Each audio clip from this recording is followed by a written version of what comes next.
Talking about, we've talked to some celebs about this, and that is the inequity in the cannabis industry, which obviously is a booming business in several states. Every year there are more states that are legalizing, but the issue is that you have black and brown entrepreneurs who are being shut out of this business, who can't get in, and that really rubs people the wrong way because of the number of black and brown people who were sent to jail when cannabis was not legal. So some people talk about it, and then there are people like Chris Webber, the NBA great, who is not just doing something about it. You can say there are some people who are doing something about it, and we've talked about that. Chris is absolutely putting his money where it counts in this battle. So he's joining us right now to talk about, I want to make sure you hear this number right, the $100 million Cannabis Impact Fund that he's just launched.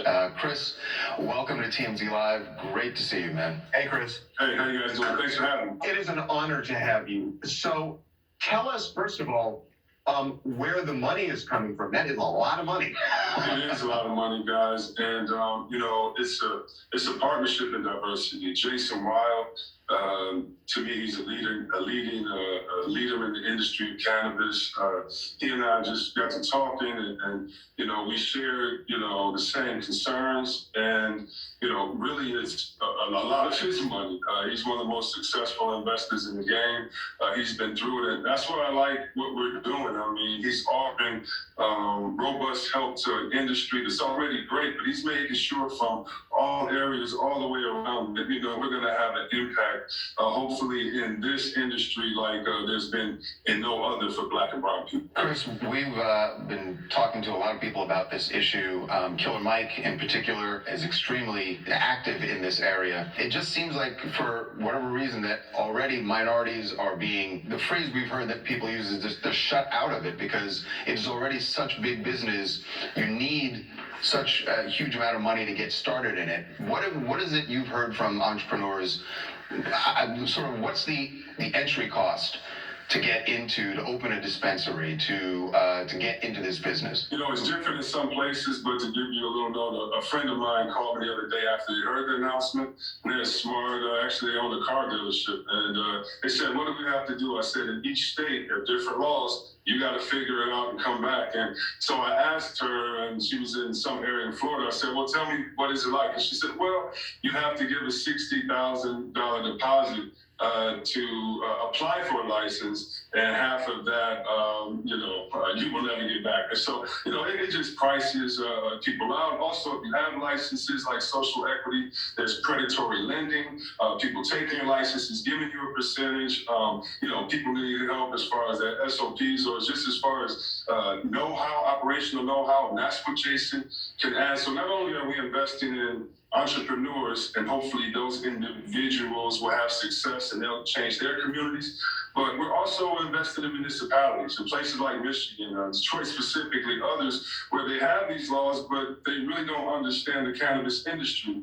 And so we're going to come in these places, and we're going to train, we're going to make sure we provide jobs, and we're going to make sure you have a hub to understand how you can enter the cannabis industry, not just as a cultivator or grower or some star, but also how to make a great living off of it by providing certain services that the industry allows. So, Chris, we had Jim Belushi on not too long ago, and he was talking about just how almost over-regulated things are and how difficult it is to figure out, how to have a successful business because of all the regulations. So the fact that you're training people, because to me, it almost assures failure if you don't train somebody in this over-regulated business right now, right? Yeah, and I just, I want to give my partner Jason a lot of credit because he provides that infrastructure. He provides, one of the largest investors. We have some of the best cultivators. We have some of the best operators. And so we can walk some of these smart people through hand in hand and give them that knowledge that, just cold money doesn't lend. So not only are we providing that in a relationship, but we're providing smart money. And then also from some of the proceeds, you best believe that we're going to go make an impact in the same system that unfairly targeted these communities. We're going to make sure that we have an impact in making sure those that were targeted have some type of a way to make a living once they get out, and hopefully even help them get out. I just want to say something because, we've talked a lot about cannabis and legalizing it and everything else, but I think to change things culturally, you need to see things like what you're doing right now, because I think it really shows, guys, forget these old scary, high school health, classes. Reefer madness.